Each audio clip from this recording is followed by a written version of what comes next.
Assalamualaikum warahmatullahi wabarakatuh. Saya Khadijah Makarim. Topik kita kali ini adalah kerangka berpikir penelitian kualitatif.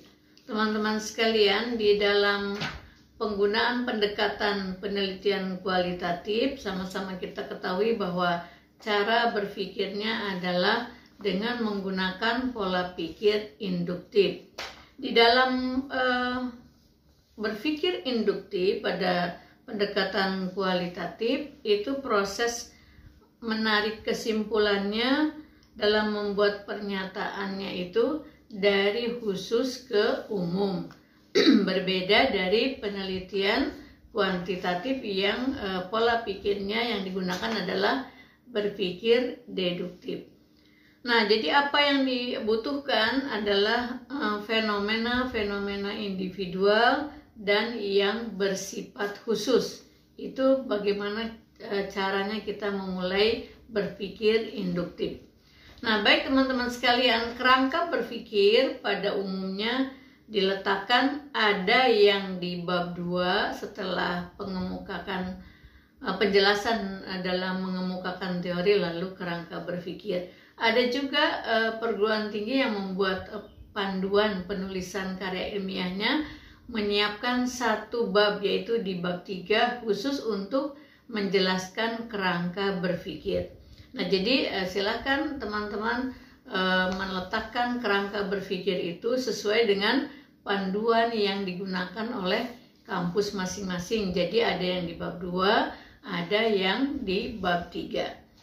Nah, baik teman-teman sekalian, sekarang kita lihat apa yang dimaksud dengan kerangka. Kerangka itu adalah rangka, ya, garis besar. Jadi yang dimaksud dengan kerangka berpikir itu adalah kita menyiapkan garis-garis besar.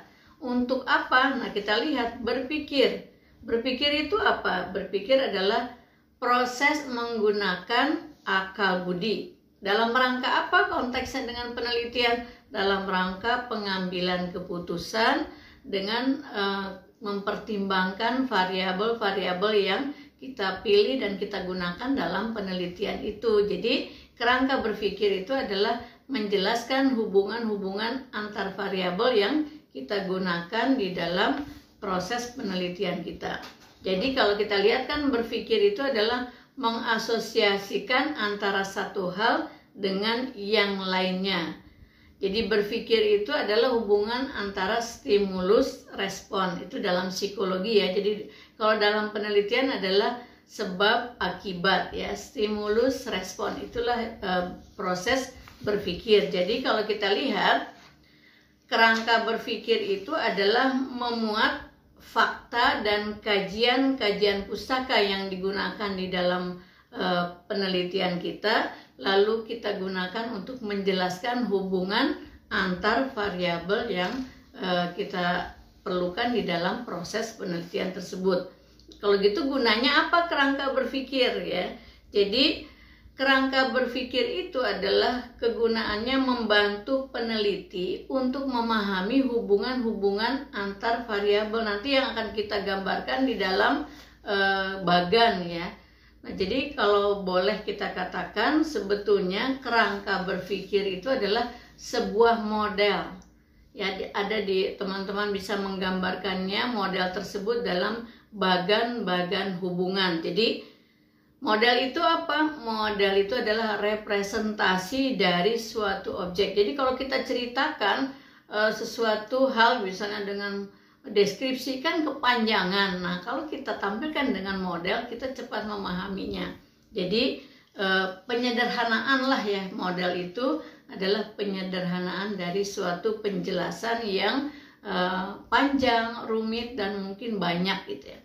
Jadi teman-teman sekalian, di dalam penulisan kerangka berpikir itu jangan hanya deskripsi, jangan hanya penjelasan, tapi kemudian juga dibarengi dengan menampilkan sebuah model yang menggambarkan adanya hubungan-hubungan antar variabel.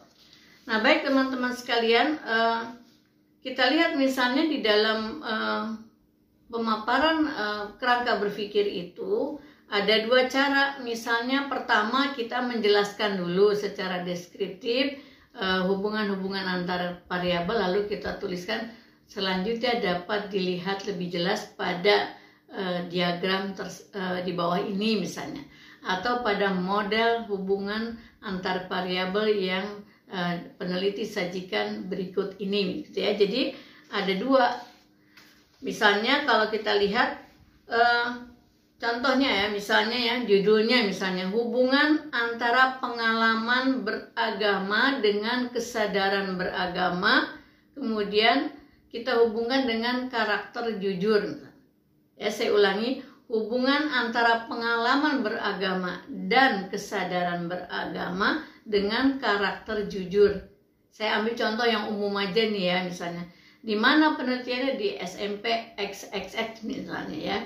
Nah, jadi berarti kan ada variabel X-nya, yang pertama X1 adalah pengalaman beragama, kemudian X2-nya adalah kesadaran beragama, kemudian Y-nya adalah karakter jujur. Nah, buatlah deskripsi itu secara induktif, mulai dari pengalaman beragama, kesadaran beragama, baru disambungkan dengan variabel Y-nya adalah karakter jujur. Itu tahap 1. Nah, lalu tahap keduanya, buatlah kerangkanya, model penggambaran dari cerita teman-teman tadi. Buat aja dulu ya, secara katakanlah misal 1 lembar penjelasan itu secara deskriptif, jelaskan apa itu pengalaman beragama, bagaimana hubungannya dengan kesadaran beragama, kenapa diduga ada pengaruhnya terhadap pengembangan karakter kejujuran. Nah, itu dijelaskan. Setelah itu baru membuat kerangkanya ya. Nah, sekarang contohnya yang sederhana di dalam kerangka itu, nanti teman-teman buat misalnya X1-nya ya, pengalaman beragama, di mana dibuat ada 3 komponen, di rumah, di sekolah, dan di lingkungan masyarakat sekitar tempat tinggal ya. Kemudian dihubungkan dengan X2 sebagai variabel antara, yaitu kesadaran beragama. Nah, kesadaran beragama itu ada 2 juga. Ada yang karena dalam proses beragamanya itu pengaruh ikut-ikutan saja, atau karena ada ilmu yang dipelajari karena sungguh-sungguh dia mempelajari ilmu agama sehingga kesadaran secara internal. Jadi ada 2 ya. Jadi beragama karena ikut-ikutan, kemudian karena faktor internal dia sudah mempelajari ilmunya. Nah, X1 melalui X2 berpengaruh terhadap pembentukan karakter jujur. Jadi dari banyak karakter kita pilih 1 aja, misalnya karakter jujur. Lalu jujurnya di mana? Di rumah, di sekolah, juga dalam lingkungan masyarakat. Nah, baik teman-teman sekalian, jadi itulah penggambarannya bagaimana kalau teman-teman akan menulis kerangka berpikir untuk penelitian kualitatif. Ya, kata kuncinya yang pertama adalah menggunakan pola pikir induktif berdasarkan fakta dan fenomena yang induktif, yang khusus. Kemudian berikan penjelasannya secara deskriptif, ya kurang lebih 1 atau maksimal 2 halaman lah ya.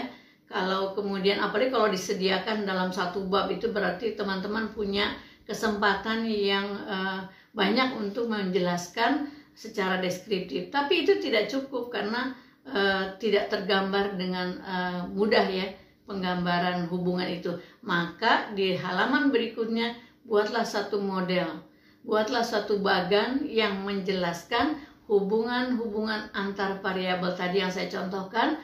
Ada variabel utama, variabel antara atau variabel moderat, lalu ada variabel yang disebut Y. X1, X2, dan Y.